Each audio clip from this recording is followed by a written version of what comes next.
नमस्कार। एक बार फिर मैं प्रस्तुत हूँ एक नया वीडियो लेकर। और आज मैं अपने वीडियो में बात करूँगा मांगलिक योग की। मांगलिक योग एक बहुत बड़ा योग है और जिसे मैं अपनी भाषा में कहूँ कि इस योग को भी विभिन्न योगों में एक सेलिब्रिटी का स्टेटस मिला हुआ है। और ज्योतिष के हिसाब से तो मंगली खाली एक योग है, लेकिन ये योग इतना खतरनाक है, इतना परेशानी देने वाला है, इतना कष्ट देने वाला है, इतना दुख देने वाला है कि अब इस मंगली योग को मंगली दोष के नाम से ज़्यादा जाना जाता है। सामान्य रूप से जन्म कुंडली में अगर मंगल 1, 4, 7, 8, 12 यानी पहले भाव, चौथे भाव, सातवें भाव, आठवें भाव या 12वें भाव में होता है तो मंगली योग बनता है, मांगलिक व्यक्ति बनता है। और इस योग के बारे में ये कहते हैं कि जिसके जन्म कुंडली में मंगली योग होता है, मांगलिक योग होता है, वो अपने विपरीत के लिए हानिकारक होता है। इसका मतलब ये है कि अगर पुरुष के जन्म कुंडली में मंगली योग है तो वो अपनी पत्नी के लिए हानिकारक है, और अगर पत्नी की जन्म कुंडली में मंगली योग है तो वो अपने पति के लिए घातक है।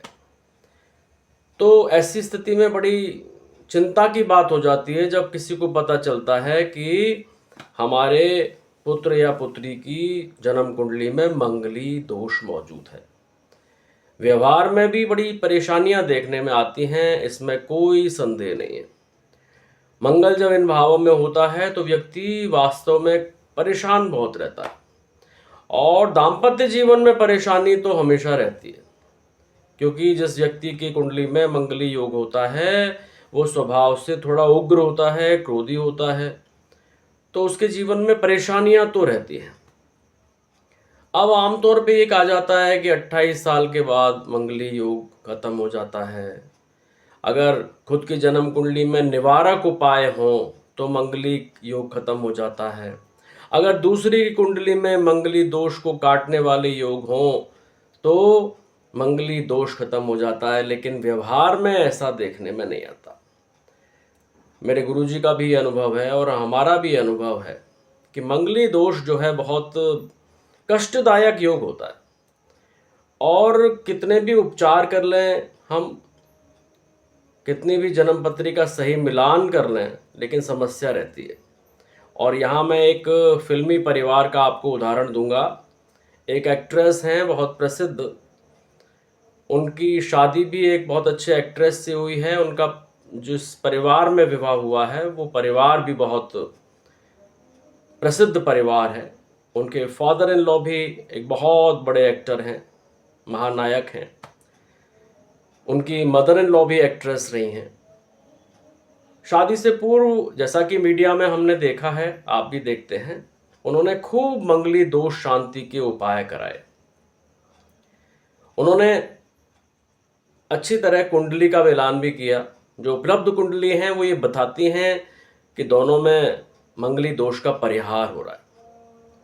लेकिन व्यावहारिक रूप से जब हम देखते हैं तो देखते हैं कि समस्याएं जस की तस हैं। मंगली दोष अगर मौजूद है तो कितने भी उपचार कर रहे हैं, समस्याएं मौजूद रहती हैं। मेरा ये व्यक्तिगत अनुभव ये है, जो पुराने लोग कहते थे वो बिल्कुल सही बात कहते थे कि मंगली दोष अगर किसी की कुंडली में है तो उसका विवाह उसी व्यक्ति के साथ होना चाहिए जिसकी कुंडली में मंगली योग मौजूद है, तभी जीवन शांत चल सकता है। अगर हम एक्सेप्शंस के चक्कर में रहते हैं, क्योंकि हर एक योग होता है उसके एक्सेप्शंस होते हैं कि साहब इसलिए ये योग कट रहा है, इसलिए ये योग समाप्त हो रहा है, और हम ग्रहों के जो प्रतिकूलताएं होती हैं उनका उपचार कर लेते हैं तो वो शांत हो जाती हैं।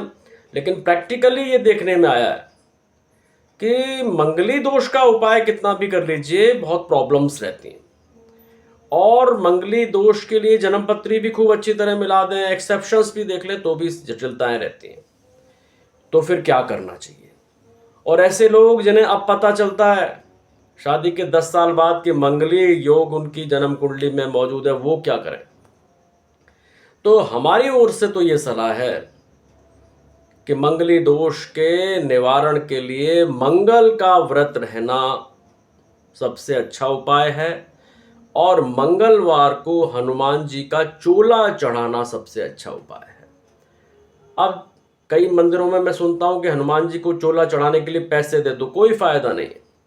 मंगल को जब हम चोला चढ़ाने की सामग्री मंगलवार को किसी मंदिर में देंगे जिसमें सिंदूर भी होगा तो वो दान उपयुक्त है। पैसे देकर चोला चढ़ाने से कोई फायदा नहीं। तो मेरा ये सजेशन है कि अगर आपके किसी बच्चे की जन्म कुंडली में मंगली योग है तो आप उसको कहिए कि भाई मंगल का व्रत रहे और कोशिश करिए कि हनुमान जी के मंदिर में मंगलवार को चोला चढ़ाने की जो सामग्री है वो दान में दें। मंगल से संबंधित जो चीजें हैं उन चीजों का दान दें तो निश्चित रूप से, जैसे मसूर की लाल दाल है, सिंदूर है, लाल रंग की चीजें हैं, इन चीजों को दान देंगे तो मंगल की प्रतिकूलता कम होगी। और अगर भूल के भी मूंगा पहन लिया तो आप समझ लीजिए करेला नीम पे चढ़ा, बहुत समस्या हो जाएगी। तो जिनकी जन्म कुंडली में मंगली दोष मौजूद है और शादी हो गई है वो तो मंगल का व्रत रहें और हनुमान जी का मंगलवार को चोला चढ़ाएं, प्रसाद चढ़ाएं। और जिनकी शादी नहीं हुई है तो एक्सेप्शन के चक्कर में नहीं जाएं। आप तो ये देखें कि मंगलिक लड़के को मंगलिक लड़का मिल जाए, भले ही थोड़ी देर हो जाए, कोई समस्या नहीं है, लेकिन उनके जीवन में उथल पुथल नहीं रहेगी, उनके जीवन में शांति रहेगी। तो मंगलिक दोष से घबराएं नहीं, थोड़ा ध्यान रखेंगे तो सारी समस्याओं का अंत हो जाएगा। Thank you very much.